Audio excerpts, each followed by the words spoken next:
And now for what you're here for. After all the housekeeping, we are so honored to have Sasa and Fatima here, young authors who are such an inspiration for everybody.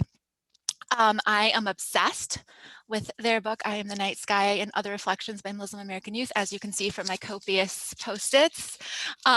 This is an incredible book y'all should add to your collections. You can get your copy from Shout Mouse Press. We'll also be raffling off a copy tonight, so one of you will go home with a copy. I cannot recommend it more. We actually added it to our Coming Together list last spring. Our community cultural connection program. And we also created a really special kit that you can access in Lincolnwood. And we also created a digital one that you can access wherever you are. And I'll put that in the chat. So without further ado, I'm going to give it to Alexa, who is here from Shout Mouse Press, and we will hear from our amazing authors. Yes. Thank you for that. And hello, everyone. Can everyone just like wave to me so I can feel like there's some connection in this weird virtual world? Hello. My name is Alexa Patrick. I am the programs manager of Shout Mouse Press. Shout Mouse Press is a nonprofit based in DC. And what we do is that we work with young people from marginalized communities to help them write and publish books. So if you are interested in finding out a little bit more about us, you can check out our information here. I'm putting it in the chat. Boom. And yeah, so right now we have 45 titles total, all written by young people from diverse backgrounds, which is wild. And so I'm so happy to be here to introduce you to two of our authors from one of our amazing collections called I Am the Night Sky. And so I'm going to have Miss Sasa open us up. Miss Sasa, if everyone could just give her a round of applause. Welcome her. Hello. Thank you.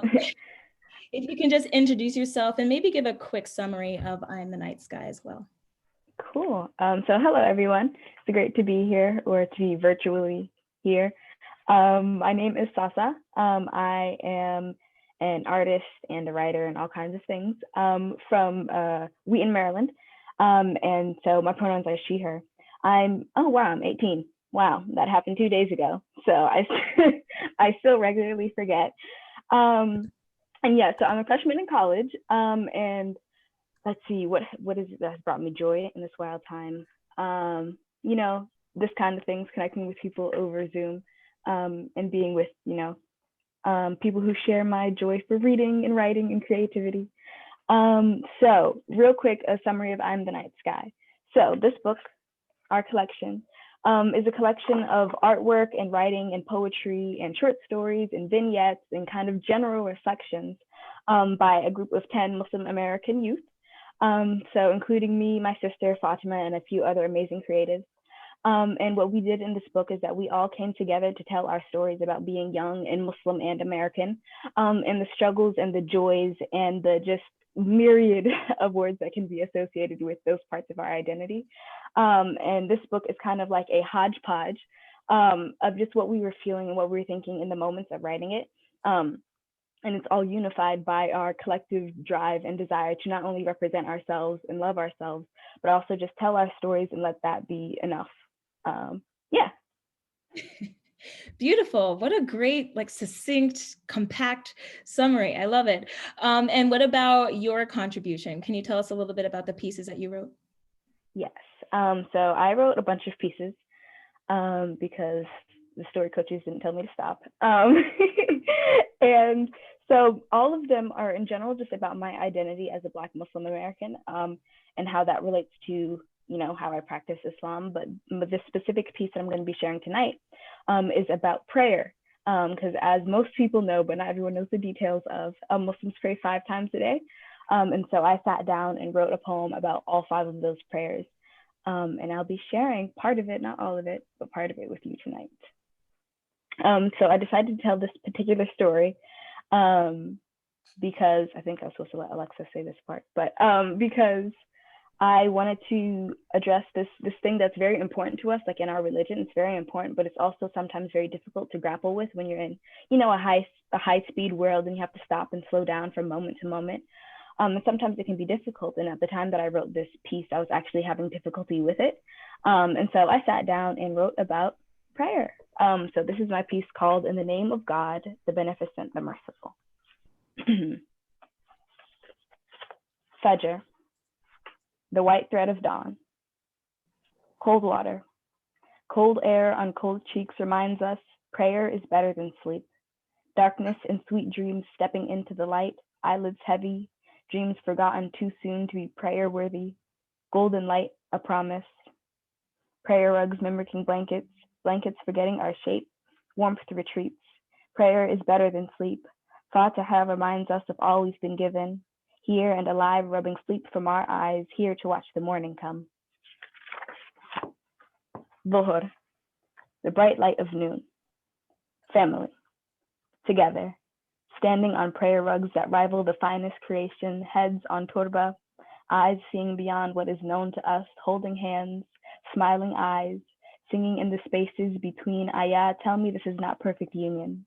Tell me this is not what we remember from the days before hatred. Home is where this is.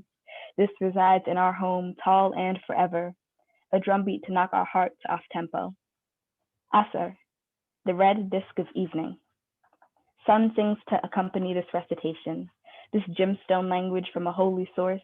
Sun smiles to warm my back, responds to my Allahu Akbar with a rai. Then what? Sun rays spread dust smoke through my living room. I frown like they haven't always been there.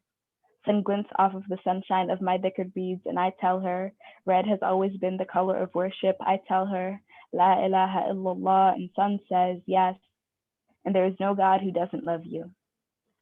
So that's the end of the excerpt I'm reading today. I hope you enjoyed. Whew. This gemstone language from a holy source? How dare you? Beautiful.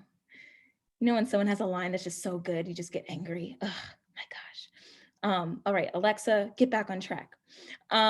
Wonderful. Thank you so much for reading that, Sasa. It's truly so beautiful to hear you read.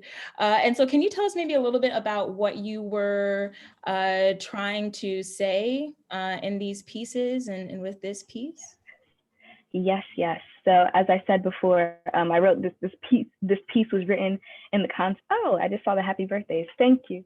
Was written in the context of coming from a place of struggle, me struggling with my own relationship with prayer. And so what happened is this piece is, instead of being like angry at this thing that I was having difficulty with, I wrote everything that I loved about it. And it really helped me center myself and I guess bring myself back to this thing that I had been taught and is a source of strength for me and many other people.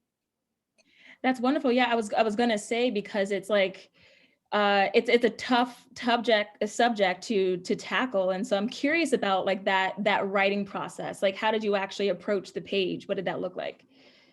It kind of wasn't tough. I kind of approached the page and was like, please help me, and the page was like, sure. Yeah. And it flowed out. Like, it really, the poem just kind of became. In a lot of ways, I think it wasn't even like what I decided to do. It just kind of happened because that love was there and it just was on the page, and the page was like, yeah, you can sit with me. And yeah, it helped me process, and it was very much my own kind of therapy. Yes, we love it. This like symbiosis between you and the page. Yeah. Awesome. And so maybe we can just end here with the question, what is it that you want your audience to receive from this piece? Yes, so I want my audience to receive a number of things, you guys specifically. So one of the first things is just like some really simple facts, because a lot of people know, as I said before, that Muslims pray, but no one really knows anything about it. So what I tried to do in this prayer was not only describe what it's like to be praying, but also to put in some hints about, when these prayers are happening, because they don't happen all at once. So, I put in things, the white thread of dawn, because the prayer Fajr is the morning prayer, and it happens right before that time. And I said the bright light of noon, because that's when Dhuhr happens. And so I tried to attach some prayer time so people could just have like a more concrete idea of what we're doing. And then I also really tried to convey a universal like love and warmth that could be felt by anyone, because we all want to be able to relate on that human level. And so I tried to do that with my talks about memory and conversations with the sun and things like that. Ooh, wonderful. Thank you so much. That is beautiful and super helpful. And I do think that you are doing just that with your work and with your writing. So thank you for sharing. And I'll give you some ASL applause for you. Thank you. Thank you. And I'm going to move things over to Fatima. Hello, Fatima. Can you quickly introduce yourself, your name, your pronouns, age, where you're from, and something that has brought you joy during this wild time? So my name is Fatima Rafie. My pronouns are she, her, hers. I'm also 18, and I actually thought Sasa was older than me. I guess I'm wrong. For the longest time. Anyways, I'm from Herndon, Virginia, but I just recently moved to Fairfax. I'm currently a college freshman at George Mason University. And something that's brought me joy is I've recently started volunteering with a food shelter near me, and it's really nice to like get out of the house and like start doing things that are good for others. It makes me feel good, and also it's kind of making me feel like quarantine isn't a thing for like an hour a week. As far as the pieces in the book go, I feel like there's not really I guess there is an overarching theme, and that theme is identity. But again, each piece in the book kind of has its own message and its own story. So just depending on which one you're looking at, there's like a whole process and like thinking process and like material process behind it. In general, we decided to kind of stick with a unitary look to our pieces, so that way that they're connected in that way. We decided the other artist who participated with me is actually Sasa's sister, Raquel, and she is a photographer.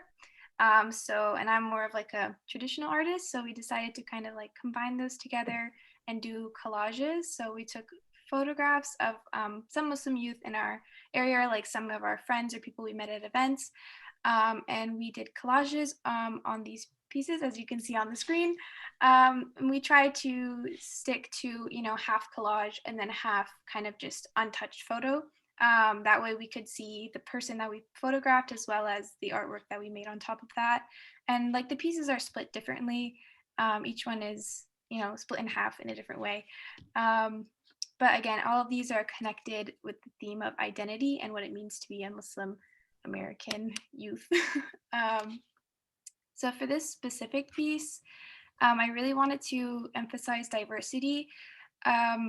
So with the photographs, we did try and get people from different ethnic backgrounds and also vary the gender as well as representing different types of Muslims. For example, we have some women who do not wear the headscarf. We have some that do. Different ways of practicing and expressing our religion. We tried to include that in the photographs. But I also just wanted to dedicate like one entire piece to diversity as well.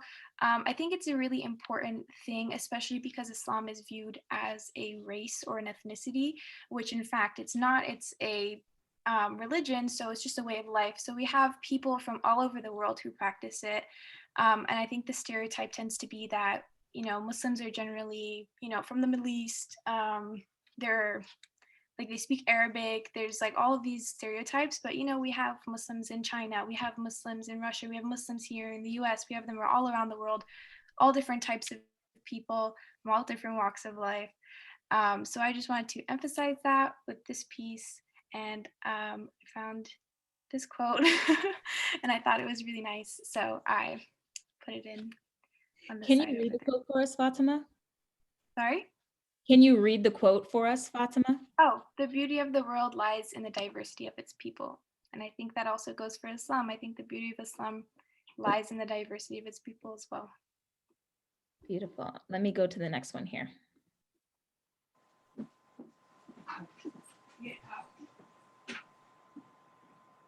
Okay, so with this, I wanted to kind of emphasize hijab and what it's like to be a visibly Muslim woman, sorry, not women. So I know that I have another piece that discusses non-visible Muslims, so I also wanted to bring attention to visible Muslims, since I think that while we both have struggles, they are different in a very key way. So with this piece, I wanted to kind of emphasize what we have to go through, and I guess the masks that we wear. There's the literal masks there. So it's also about my experience and just having to kind of shape the way that I act and the way that I speak and the way that I carry myself depending on what situation I'm in, because I have I'm very I guess public. My like hijab makes it so that I'm like a visual representation of my religion. Just like how, for example, certain features can categorize someone as belonging to a certain ethnicity or a certain race. Hijab is kind of like that one visual indicator that you belong to the Islamic community. So I wanted to kind of emphasize that through this piece and kind of talk about how in different situations, sadly, we have to kind of change the way that we are in order to better fit the world around us, especially as Muslim Americans. I feel like we have to kind of tone down our own personality and, you know, the way we act or certain things that we want to say in front of people just because of, I guess, the negative misconceptions that people have about Muslims. Beautiful. Thank you so much for sharing your work, Fatima. And everyone, before this event started, Fatima and I were talking about how to marry her chem major at college with her artistic talent. So if you have any ideas for how she could bling up a periodic table or something, let us know. You have to make it happen. Okay, wonderful. So what I'm going to do, I have a few questions that I'd like both Fatima and Sasa to answer, and then we can open it up to you all, dear audience, for a Q&A. If that sounds good, can I see like a thumbs up, or can you give me like a yeah in the chat or something, just so I know that you can hear me and that you're with me? Beautiful.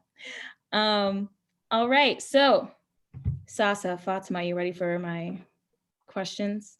You're in the hot seat. But of course. Cool.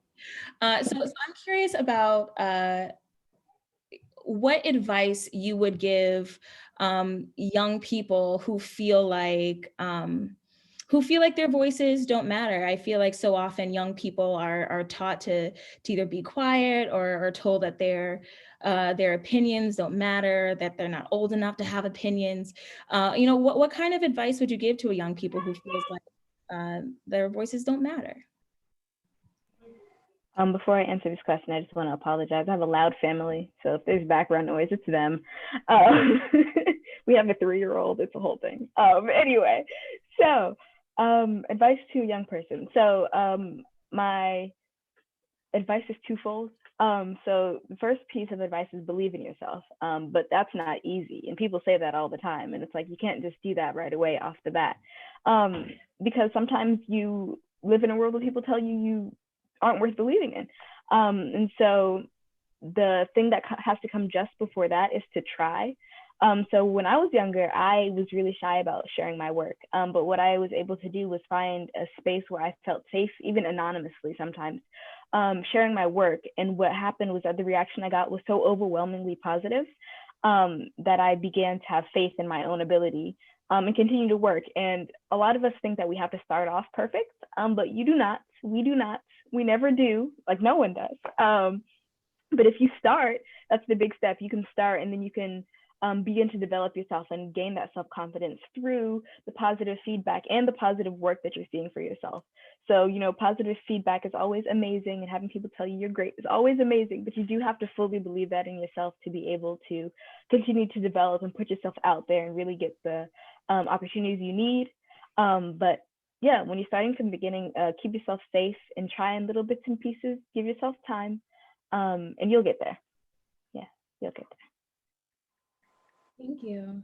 And really quickly, we actually, on Shout Mouse's website, we have a space where you can read and respond to some of our prompts. So if you want to send your voice and your, you know, writings off into the void to me, then please do so. And maybe you can start your trying there.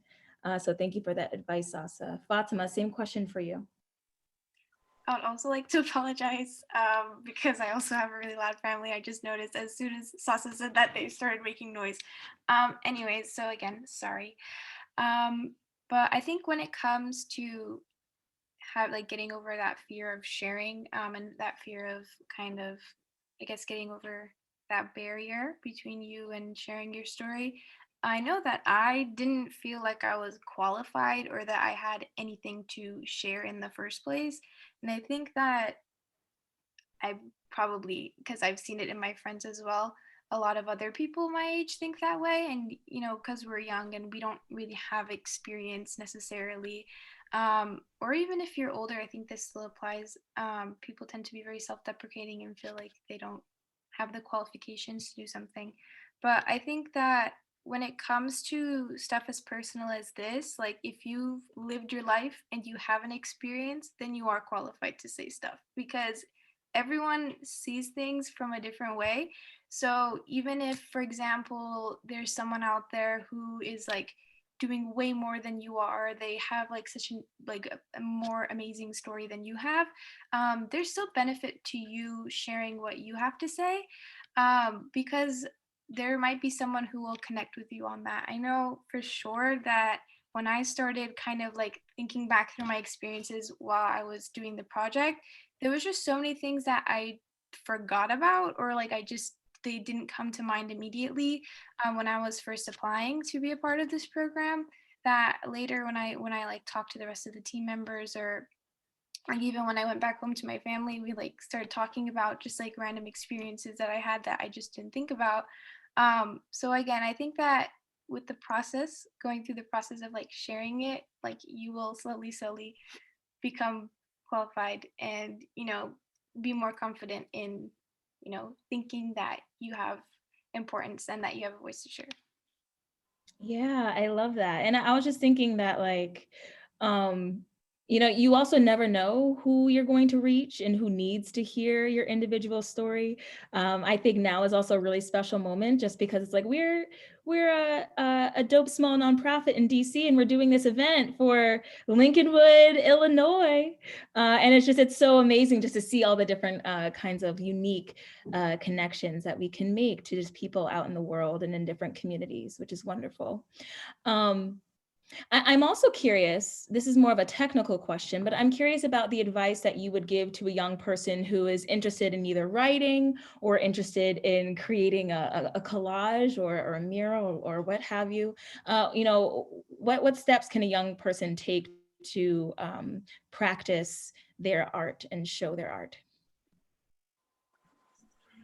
So that, well, it's different for every person, but I just want to start off with saying this is kind of qualified statement because, there are goods and bads. Social media is a good platform, although you have to be careful. But what I started sharing, the way I started sharing was through Google Plus, which doesn't exist anymore.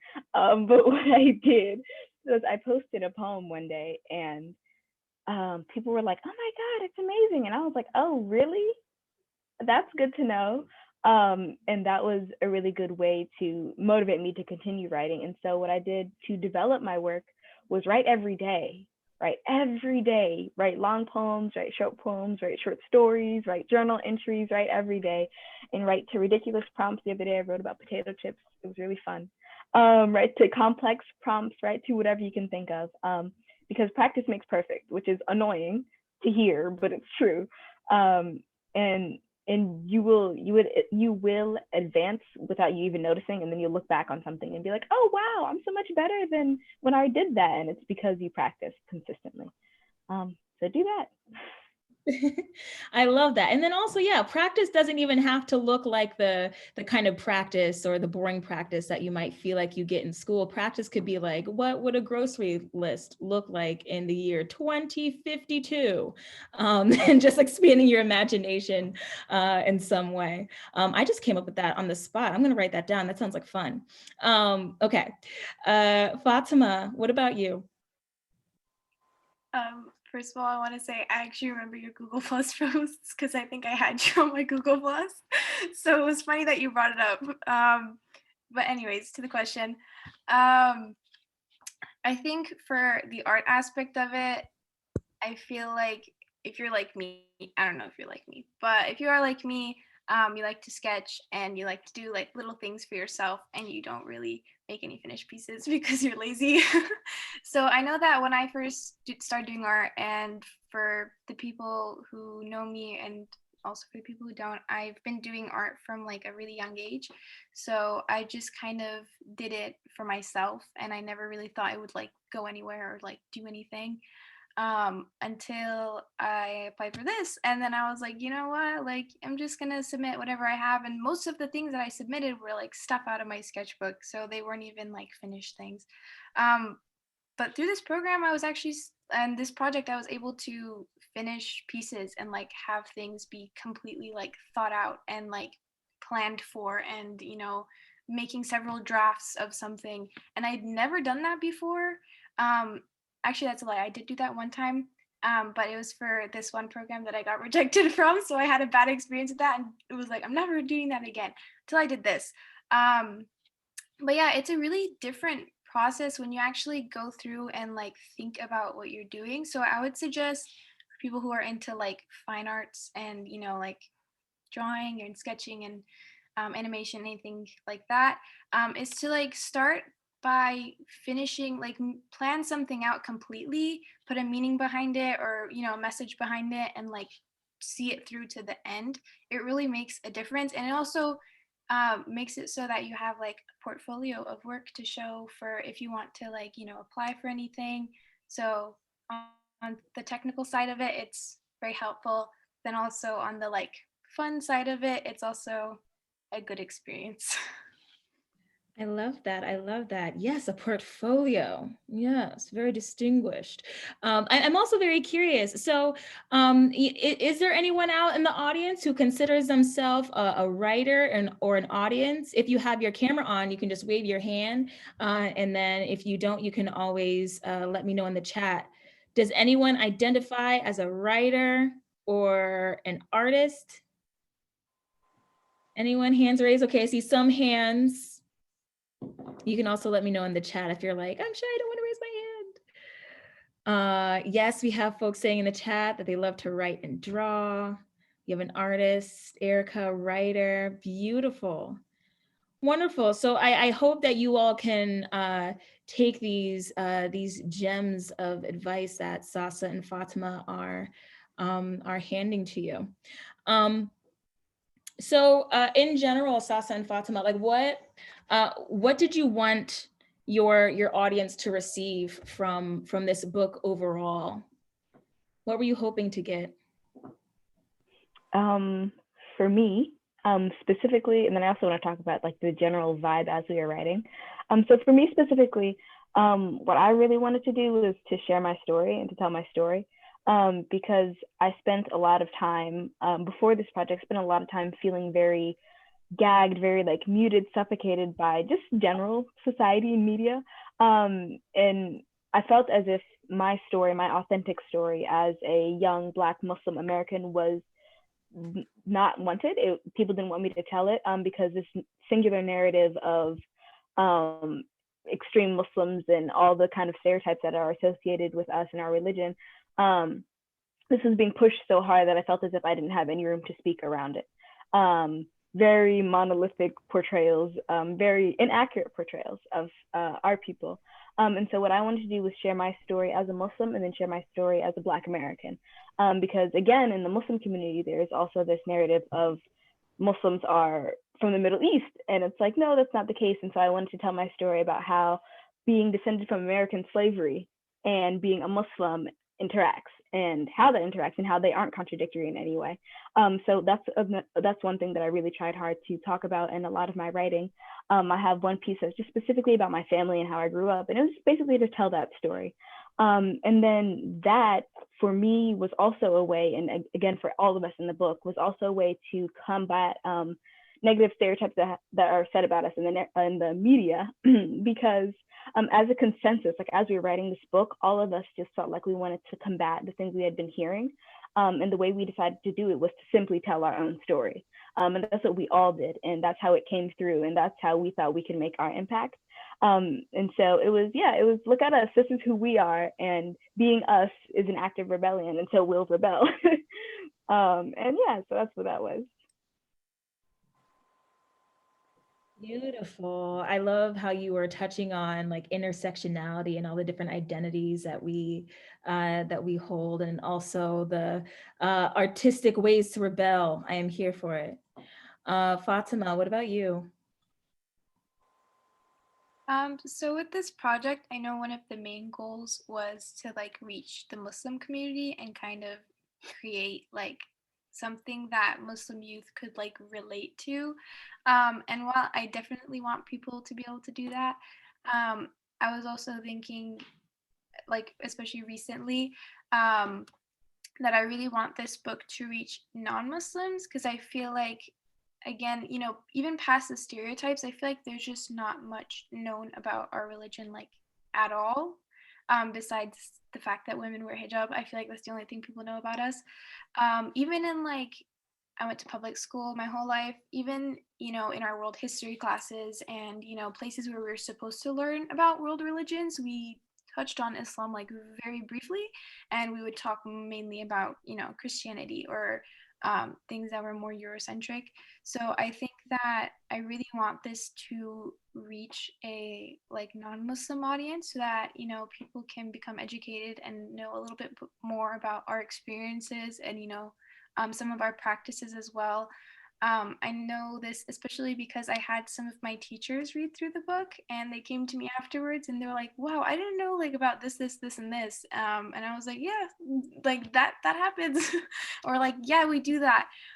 So, and it like opened up a lot of conversations. I remember one of my teachers, she came in, like we had like the entire free period, we were just talking about what she read in the book, and she really liked some of the pieces that especially talked about like our experiences in school.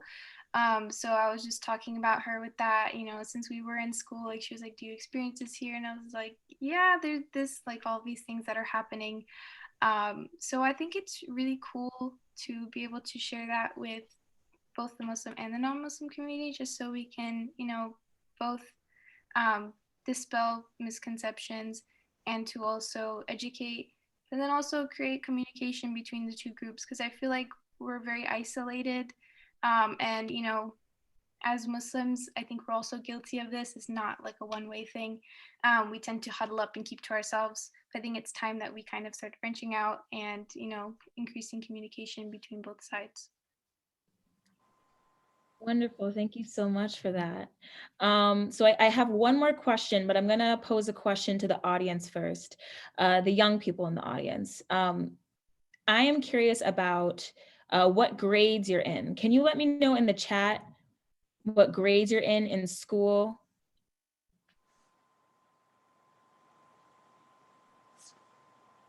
Look at all these typing faces. I love it. Okay, we got 4th grade, 11th grade, 4th grade, 9th grade. Okay. Anyone else like this grade roll call? Okay, so we have a 3rd grade, wonderful. In 6th grade, we have a wide range of people in this audience. And so I'm curious about, like, what would you like this specific audience to take away from your book and from this talk? It's a tough question. Yeah. I mean, I think it's the same for me as just the general goal of connection and conversation, and maybe some learning here and there if, you know, that's what we like. But, you know, we also learn through just talking and being around each other. But yeah, I very much want this audience to just be like, yeah, hey, we're here. And I think it'd be really cool if at least one person could walk away and feel more connected to my community or my people, or even just this book, and to be able to feel like he's learned something. And maybe the next time you see a Muslim on the street, you'd be like, oh, yo, you know, I read this cool book, you know, that would be a cool thing. but yeah, I just want some information and some conversation in a nice, friendly way that can be not, a lot of times there's this strange kind of urgency connected with the conversation about Muslims in general in this country, as if we haven't been here for centuries. And so just some like laid back, non-urgent, just like, hey, we're here, and since it's been centuries, I think it's time. And yeah, so just some talking. Thank you. Fatima? So I noticed a lot of people are quite young in this audience. So with that being said, I think a good challenge for you guys would be to again, learn something from this event. I hope you took something important away from it. And again, like Sasa said, feel, more connected to our community and, Muslims and what we have to go through. But I also would like for you guys to start, some projects of your own, start whatever it is that you like to do. I think it would be really important for you to start now because you guys are young, so you have a lot of time to kind of like, I guess, harness your craft. So if you like drawing, to continue drawing. If you like writing, to continue writing, and try and share it with other people, whether it's like your friends or people at school or anywhere else you could find. I think that especially at your guys' age, it would be a good experience for you guys. And you saw me and Sasa do it. It's not that scary. So I hope that you guys could both take something away educationally, and then also I hope to inspire you guys to kind of go further with your own talents as well. Great, great. Whew. Okay, so I've asked enough questions. I'm tired of my own voice. I know it's weird, but what I'd like to do is open the floor up to you all for a Q&A. If you have a question, and I hope you do, maybe multiple questions for these wonderful authors, if you could just type them in the chat, and then we can have them answer those questions. Let's see, if you have a question, type it in the chat, and then Sasa and Fatima can answer. It can be about their book, what they write. You can also message it to me or Kevin if that's easier, whichever you prefer. I have a question, if that's okay, jumping in. Can y'all talk about the creative process of creating the anthology? Like, I feel like a lot of times, like we talk about collaboration, like this big like idea, but I know from what I've heard, y'all worked really closely together to workshop the pieces and connect with each other. I know that you two worked on some of the art pieces together, and so like how does that connect to your creative process, and what do you recommend for like good collaborations? It's a very good question. What I recommend for good collaborations, the thing is, I don't know if this collaboration makes me qualified to give you tips, but here we go. Okay, so what we started with is a 2-week intensive, actually. And so we all, in I think June of 2018, we all got together and we went to Viz Arts, which is an art center in, Rockville, Maryland. And for 2 weeks, we were just writing and collaging and working in our groups, and we all had story coaches. And what we began with was like brainstorming of what we thought the mission for this book should be and who we wanted to reach and what we wanted it to say. And actually what happened is that we were very disorganized. We had lots of ideas and lots of even conflicting ideas because we came from so many different backgrounds. There's a lot of us, me and my sister were Black American. We had some Iranian people like Iranian Americans like Fatima. We had Iraqi Americans, Pakistani Americans, lots of backgrounds. And so we were super hectic. And then we kind of broke apart and we wrote very intensively. And then we came back together and we shared. And through that process, we kind of, not even really a spoken consensus, but like kind of a thought that floated in the ethos that actually was mostly conveyed in the artwork. and we kind of unified in that way, that we realized that our stories and our narratives are as connected as, you know, initially we thought they would be, but then we thought they weren't because of all of our conflicting ideas. And then months later, we got back together, funny story, to continue editing and to come up with a title. And again, we realized there was lots going on and lots of different ideas. And one of our story coaches, Barrett, she was like, I thought this book would never be named because there was so many conflicting ideas. But again, we kind of just came together, and then we ended up with a title that was named after one of the pieces. And it was not so much that we all were like so passionate about it, but it spoke enough of us, that we believed it could be a thing. So tips honestly, go with the flow, and see where it takes you, and be open to ideas, because if there's one thing that we had a lot of, it was ideas. It was very, very disorganized, but yeah, I guess the point or the moral was that even if we feel like disconnected and disordered, the fact of our Muslimness, or the fact of our humanity, or the fact of, you know, whatever identifying characteristic we all like hold together, will eventually make us unify. So that's it. A beautiful response. Fatima, did you have anything that you wanted to add to that? Up to you. Yeah, I guess our experiences were a bit different because the artists and writers were like split up for most of like the process. Like we did come together, I think it was like the first 1 or 2 days that we were doing the brainstorming, like Sasa said, and we never got anywhere. But then we split up, and I think we brainstormed separately. I'm not sure specifically what they did, but I know from the art side that we kind of took a while for us to come to this whole collage idea. And that was like a whole process that was very intense. And also from the art side, we were thinking about cover ideas as well. So I know that was something that was circulating within like our side of things. And by the end of the 2-week thing, actually most of our artworks weren't even finished. I think together, me and Kaya, we only had like 3 or 4 pieces done by that time. So a lot of the work from our end was more over that period of time that we spent like away from each other, and we kind of did stuff on our own. I know that we, as artists, we met up with Salihah at different who's our art coach, by the way. We met up at various libraries in Maryland, and we kind of like would work on the like artwork for hours, or would take it home and work on it. And then again, we came back for those, I'm just gonna call them title meetings, because that's kind of all we talked about for like hours. I don't want to sit through that again.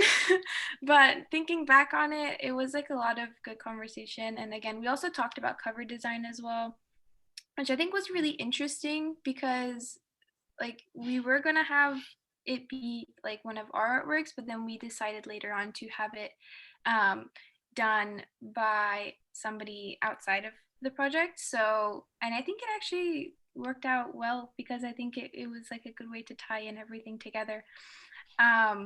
So I think it was really cool to see the evolution of like how everything happened with that. So that's just like my end of things. I love that. And I'm hearing it's a lot of mess, but a lot of patience, a lot of ideas. It is always a good problem to have a surplus of ideas. So that's a good problem to have. We have a lot of questions in the queue, and we have about 11 minutes. So let's see if we can get through them. So, and then also let me know if I pronounce your name wrong.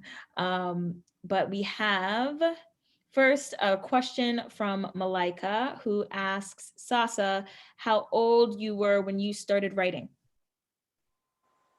Great question. So I think I was 10.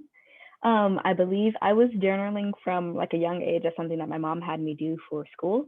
But my spelling was so bad that I never really wanted to. I actually have a journal from that time, and I really can't read anything that's in it. But when I started writing like creatively and poetically was age 10, still really bad at spelling. But eventually I got to a point where I felt confident enough to share. And around age 13 is when I started sharing and performing and calling myself a poet. Yes, I love that. And I mean, that's still starting pretty young to be like 10 and be like, yes, I am a poet. Like that's a very precocious of you. All right, Yasmin is asking, how long did it take you to put the book together? How long was it, Fatima? I mean, I think, wait a minute. So we had the 2-week thing. We had the 2-week intensive. And then I think December is when we started kind of recouping and like, you know, getting the title meetings out of the way. And then I think it was maybe like January, February where we like wrapped up all the final edits for everything. Because I remember doing the artwork for Sama's piece around like finishing that up in February.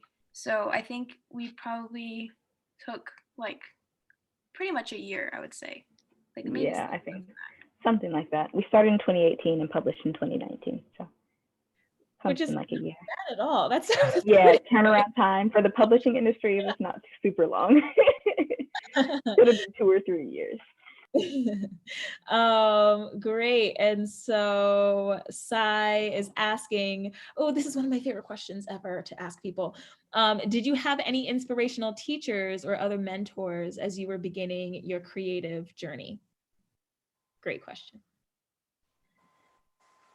You want to go, Fatima? Go ahead. Sure. So I never really got much encouragement because I feel like art because I come from a Middle Eastern family, so that's kind of like looked down upon generally, especially as like a career goal. So I never really got support from my community. My own family did support me, but the other, I guess, our Middle Eastern community, they had a lot of things to say about me and my art. So it wasn't until I got to high school, I think, where I took my first art class, and I took a digital art class and a studio art class. And I actually ended up sticking with the digital art. And that's where I met my teacher, who was my teacher for 3 years, and he really always he was the first person that ever encouraged me to continue doing what I'm doing. And he also was one of the only people that would help me reach out to different opportunities, and he really kind of coached me through doing a lot of stuff.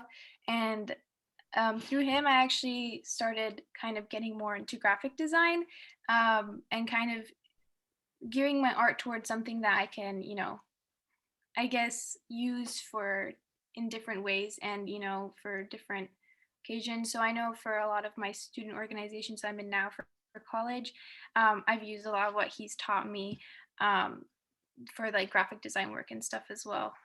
So I think that because of him, he's the one person that's encouraged me about my art, and I really appreciative of him, especially because I took AP Art with him my last year of high school.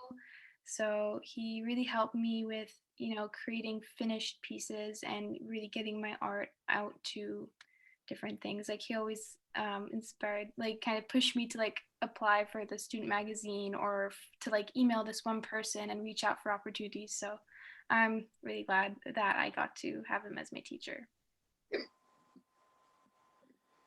So I, throughout my artistic journey, have been blessed with a whole host of amazing art and writing teachers. So the first one that came to mind, specifically in regard to writing, because I'm also a visual artist, but in regard to writing, Raquel Brown, who is a DC legend. She was my, I think, first real poetry teacher, because before that it had been my mom.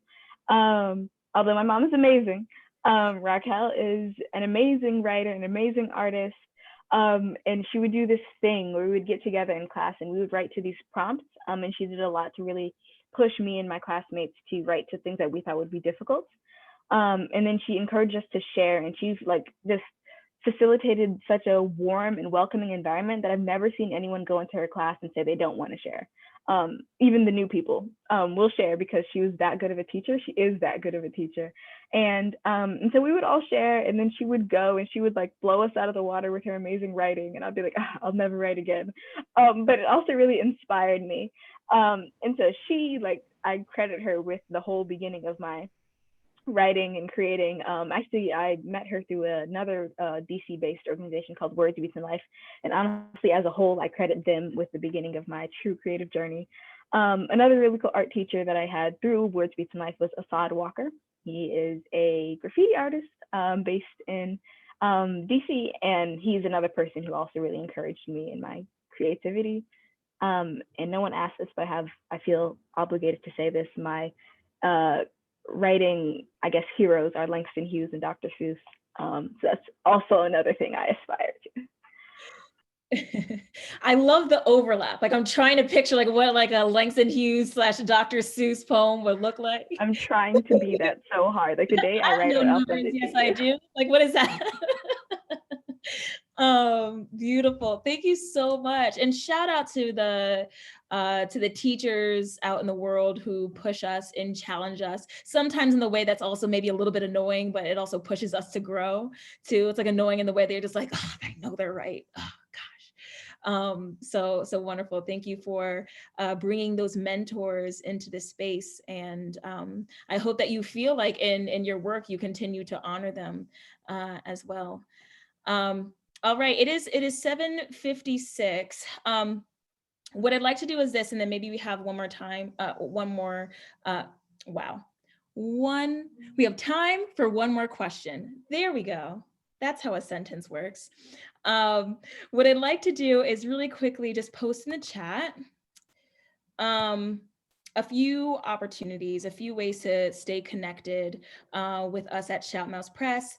So I have a link here if you are interested in buying a copy of I Am the Night Sky, though I know that we're about to enter like a raffle so that maybe you can get a free copy. You can also check out the 44 other books that we have in our catalog. If you are interested in having authors from Shoutmouse Press come and speak to your communities, your class, your work, you can request an author talk on our website. And then of course, just like Sasa said, the social media. It's a great place to connect and to share your work. So you can always link with us on Instagram, Twitter, and Facebook. I hear the young people, they like the social media. So if you want to be hip, you can hang out with us there.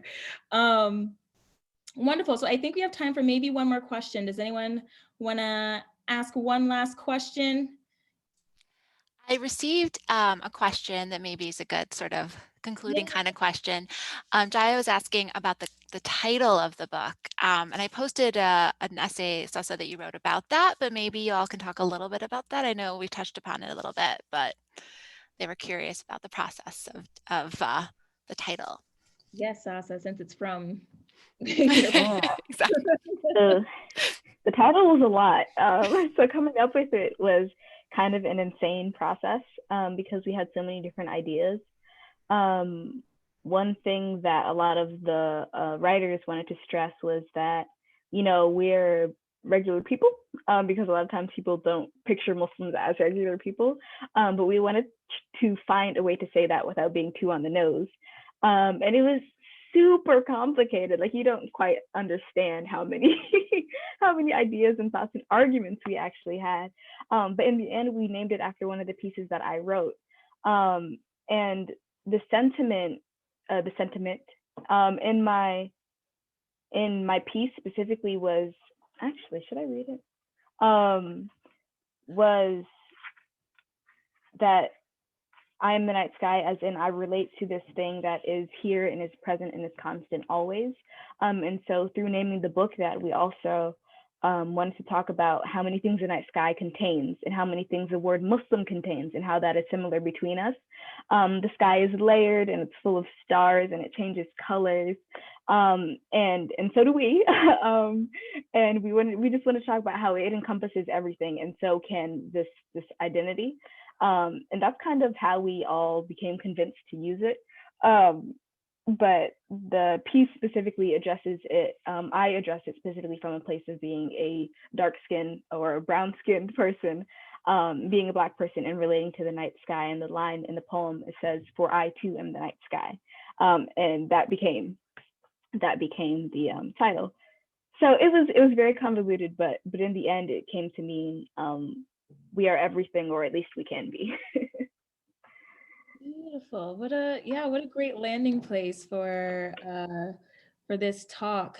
Thank you everyone for joining us. Thank you, Fatima and Sasa, for your contributions, for your work, for your lovely, wonderful answers to all these great questions.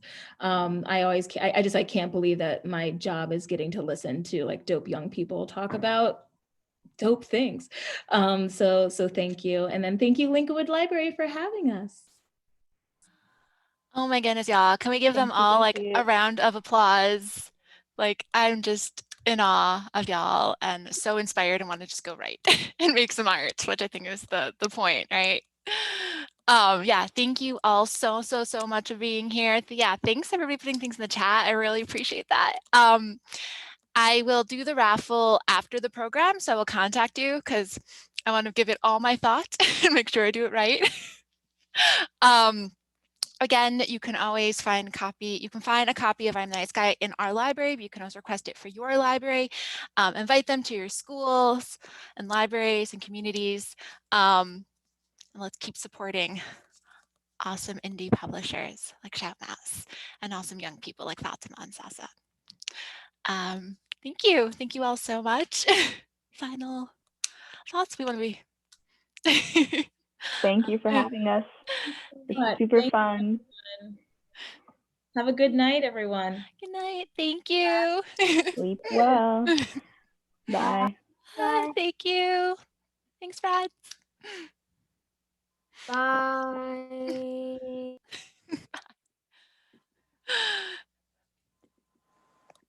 All right. Have a good night, everybody.